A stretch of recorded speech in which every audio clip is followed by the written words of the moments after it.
Seigneur, tu es grand.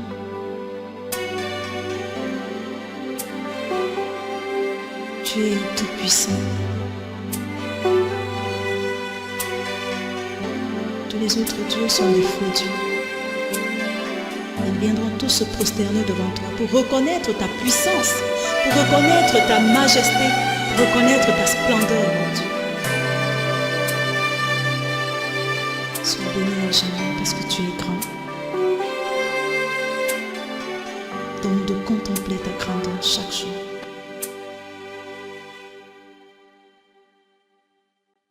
Tu es El Shaddai, Adonai est ton nom, Elohim c'est toujours toi, le Dieu admirable, Jéhovah Jireh, tu es, Jéhovah Shalom, tu es, Jéhovah Raphaël, tu es, tout-puissant tu es, qui donc pourrait par hasard se comparer à toi. Bonsoir peuple de Dieu. Bonsoir.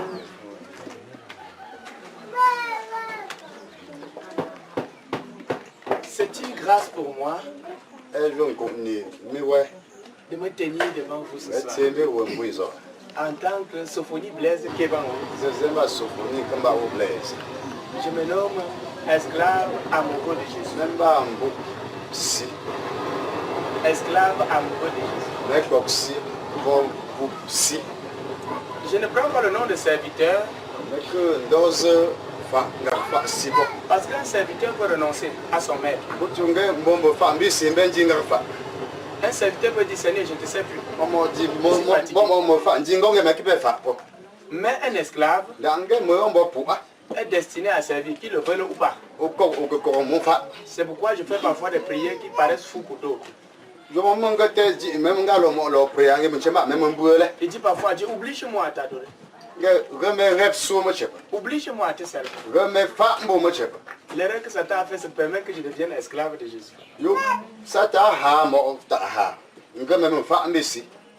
D'autres gens vont dire que non, Dieu, lui, il laisse l'homme libre.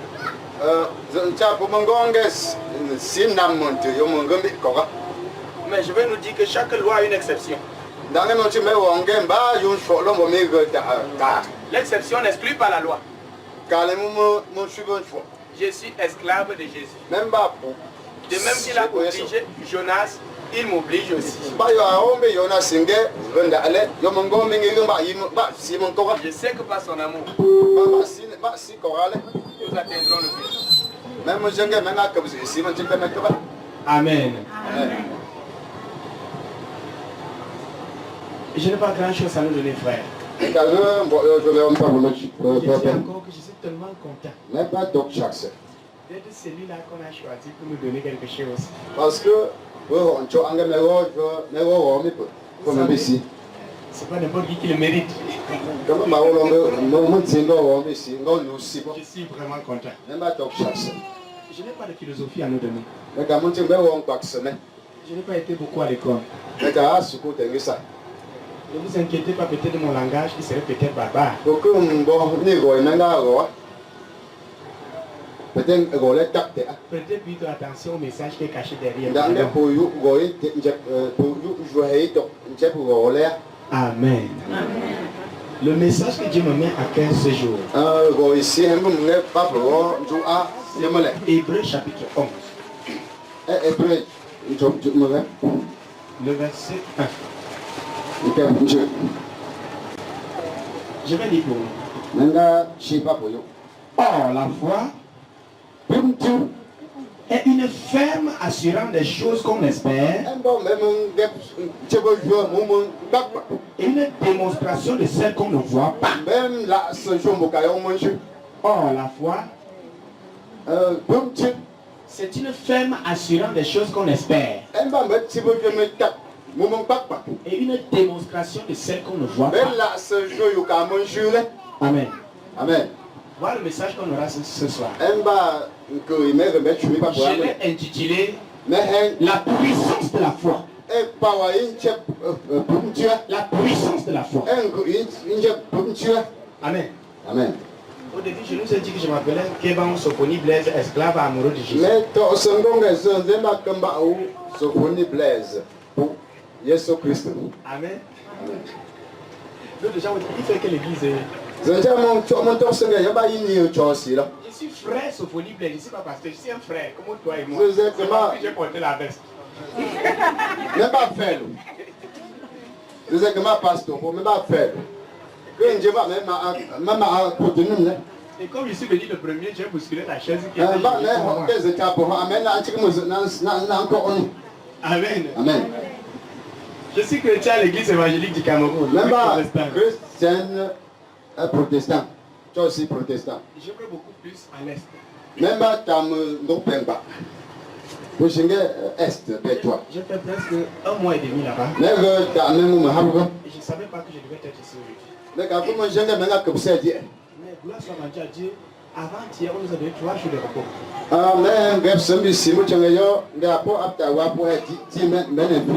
À minuit 00, comme j'ai pris la voiture, je suis arrivé à Yaoundé hier et toujours hier là, j'ai repris la voiture pour aussi.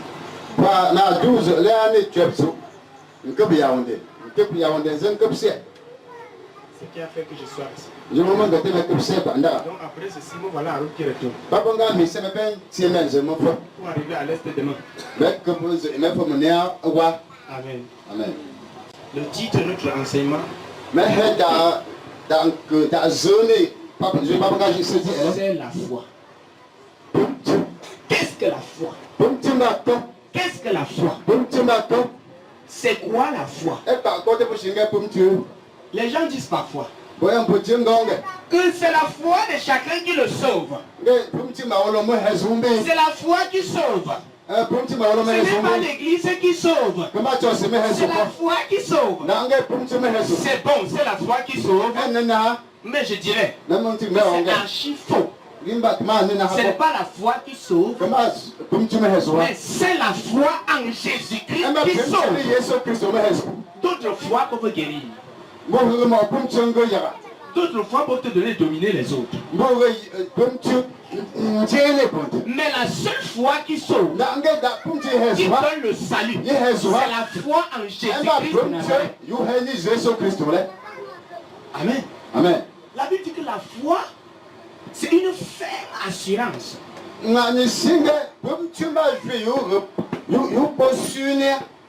ferme. Que veut dire ferme? Ferme veut dire solide. Ça veut dire inébranlable. C'est quelque chose de ferme, tu ne peux pas casser. Et la Bible dit que ayez foi. Il dit dans Jacques chapitre 5 que la prière fervente du juste a une grande efficacité. Ce qui est fervent, ce qui est ferme, ce qui est violent, ce qui est solide. Et la Bible dit que la foi, c'est une ferme assurance. Une ferme assurance. C'est pas la foi que tu peux être guéri. C'est parce que le marabout a foi dans ce qui fait que ça déclenche le miracle. Le contraire de la foi, c'est la peur. Écoutez-moi, frère. Sans la foi, il est impossible d'être agréable à Dieu. La foi croit avant de voir. La foi ne voit pas avant de croire. Écoutez-moi. La foi, c'est le fait d'avoir une confiance totale et absolue en la parole de Dieu. Quand tu as foi, tu causes les problèmes même à Dieu. La Bible dit dans Jacques chapitre 5 Élie était un homme de même nature que nous. Élie mangeait le macabo comme toi. Mais il a une foi qui pouvait fermer le ciel. Il a fermé le ciel pour 3 ans et demi. Après ça, prié 6 mois. Dieu lui-même était obligé de céder à la foi. C'est quoi la foi? Si tu n'as pas la foi, tu es un chrétien. Tu n'es pas un chrétien, mais un chrétien. Tu serais vraiment un vrai religieux, tu n'as pas la foi. C'est le manque de foi qui fait que Satan se glorifie. C'est le manque de foi qui fait que tu vois un prêtre, il voit le sorcier, il fuit pour aller se blinder chez le marabout.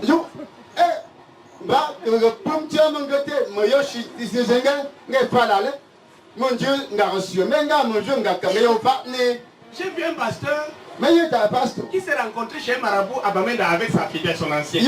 Quand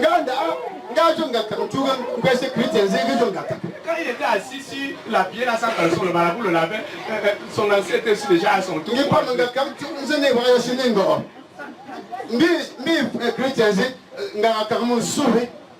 Quand il lève la tête, l'ancien dit que c'est toi, parce que c'est moi.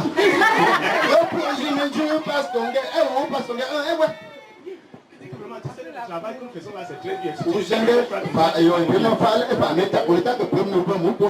elle est rentrée à Mango, elle a dit que je n'ai pas vu à l'église. Mais moi, je me rencontre chez le marabout avec le pasteur. Je n'ai pas encore jugé quoi à l'église.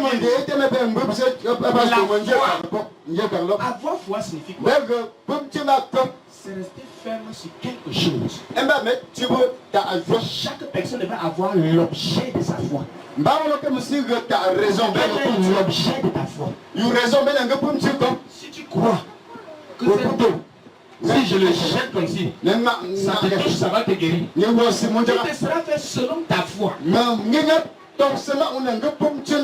l'objet de ta foi détermine qui tu es. Si l'objet de ta foi c'est la créature, c'est le Dieu de Satan. Mais si l'objet de ta foi est le créateur, si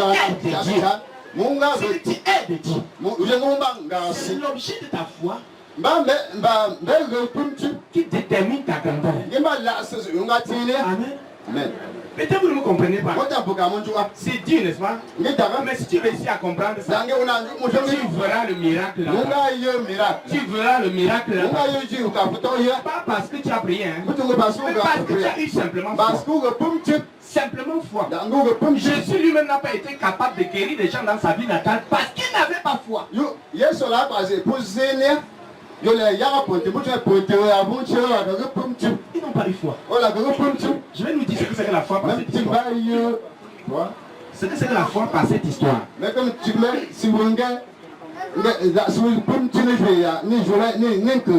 Il y a un homme qu'on appelait le prophète Samuel. C'était pas un prophète, hein? C'est après qu'une fois qu'on appelait prophète. C'est lui qui apporte le réveil au Nigeria, partout. L'histoire dit que il était marié à sa femme. Sa femme était chrétienne, lui n'était pas chrétien. Sa femme l'a invité à l'église. Et ce jour-là, le pasteur a prêché sur Marc 11. À partir du verset 22 jusqu'au verset 24. Il dit que si vous avez la foi comme une graine de sénégal, vous pouvez dire à de la montagne, terrasse-toi et jette-toi.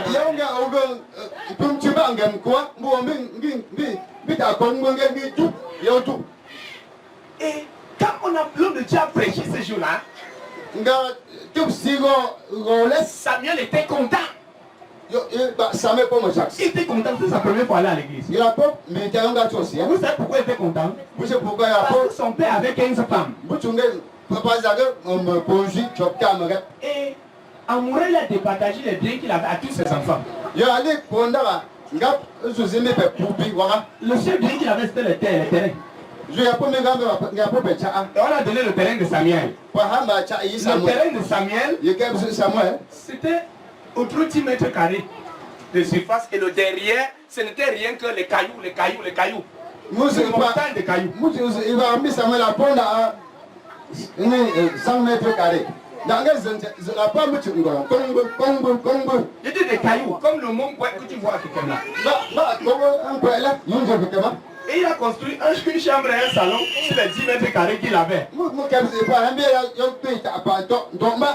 Et il Et il est resté là-bas avec sa femme. Et ce jour-là, quand l'homme de Dieu a prêché, que tu peux dire à la montagne, quitte et jette-toi dans la mer. Si tu ne jettes pas, la montagne va partir. Tu passes sur la hongue, ou tout le monde n'a pas dit Amen. Lui, il a dit Amen. Amen. Samuel a dit Amen. On dit qui va donner sa vie à Jésus? Il est le premier à courir. Il vient dans mon cœur aujourd'hui. Et il a accepté Jésus. Il va chez lui. Il sait ce qu'on lui a dit à l'église. Il ouvre sa fenêtre. Il dit au nom de Jésus, montagne, pars. Et il ferme sa fenêtre. Il se couche, il dort. Le matin, il se réveille, il ouvre la fenêtre, il voit la montagne. Il dit pourquoi ça n'a pas marché? Il commence à lire la Bible. Il fouille partout. Pour voir pourquoi sa foi n'a pas marché. Il s'est rendu compte que d'autres hommes de Dieu jeûnaient même.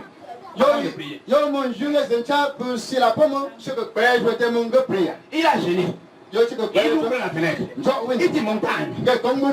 Et il ferme sa fenêtre. Il dort. Quand il se réveille le matin, il ouvre, il voit la montagne. Le gars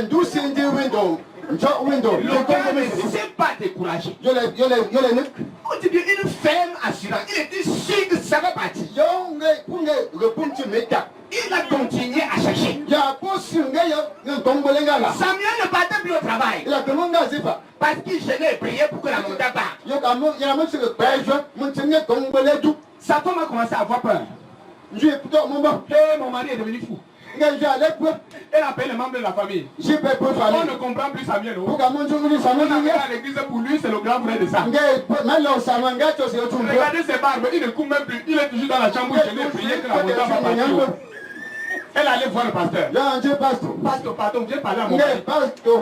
La chose de montagne que tu avais dit là. Le pasteur aussi vient. Il dit que Samuel, oh mon fils, la montagne que la Bible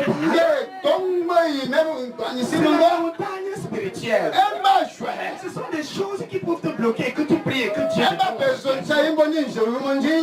ne s'agit pas de cette montagne. Samuel répond au pasteur.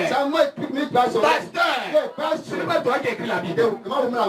C'est comme ça. Jésus a dit que la montagne va partir. Si nous avons la foi. Voilà ce que Samuel déclare. Il était sûr que c'était la Bible. C'était ça l'objet de sa foi. Il a prié durant 6 mois.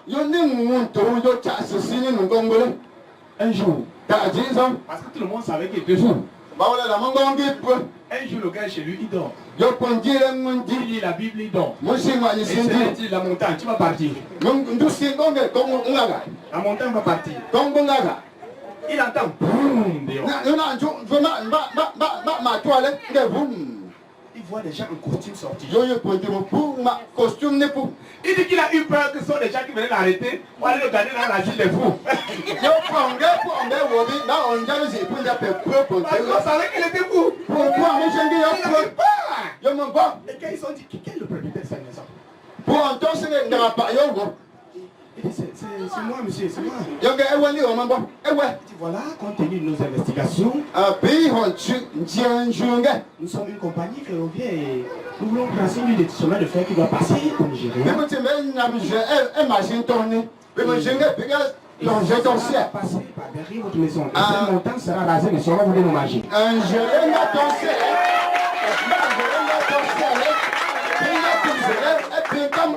Et il s'est écrié, elle est partie!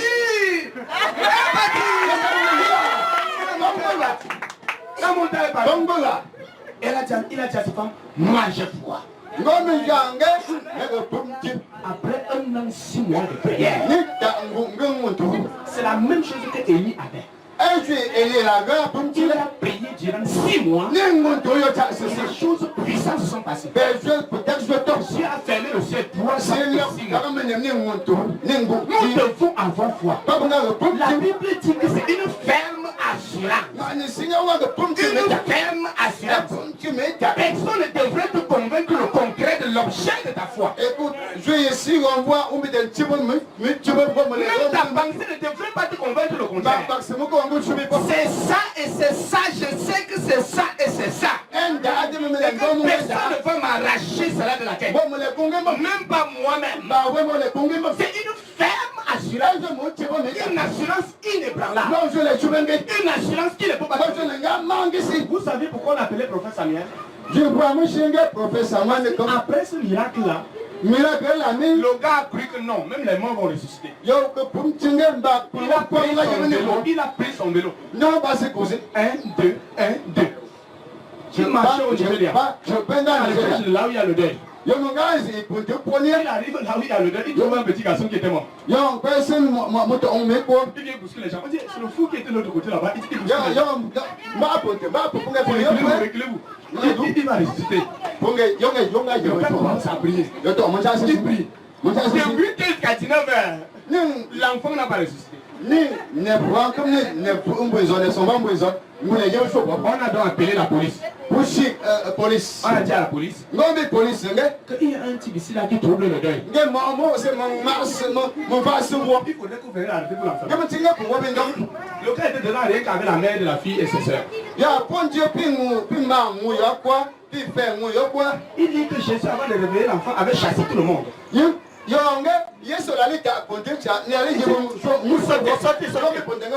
voilà qui sortent. Le gars reste seul. Il prie au nom de Jésus, lève-toi. Et l'enfant ne se lève pas. Il se rappelle que Élie s'était couché sur le cadavre. Et a dit, lève-toi. Et l'enfant s'est levé. Le gars s'est aussi couché par là. Il se lève. Avant de dire lève-toi, la police cassait la porte. Pour entrer et l'arrêter. Quand le gars dit lève-toi, l'enfant a toussé. Le gars a arrêté la main de l'enfant. Voilà qui était debout. Quand la police ouvre, Amen. C'est comme ça que Dieu a utilisé ce type-là puissamment pour faire des grandes choses au Nigeria. La foi, c'est une ferme assurance. Nous devons avoir foi. Par la foi, on est capable de tout. Tu devrais avoir foi en te tenant sur quelque chose. Si c'est sur la parole de Dieu, une foi que ce qu'elle a dit est vrai.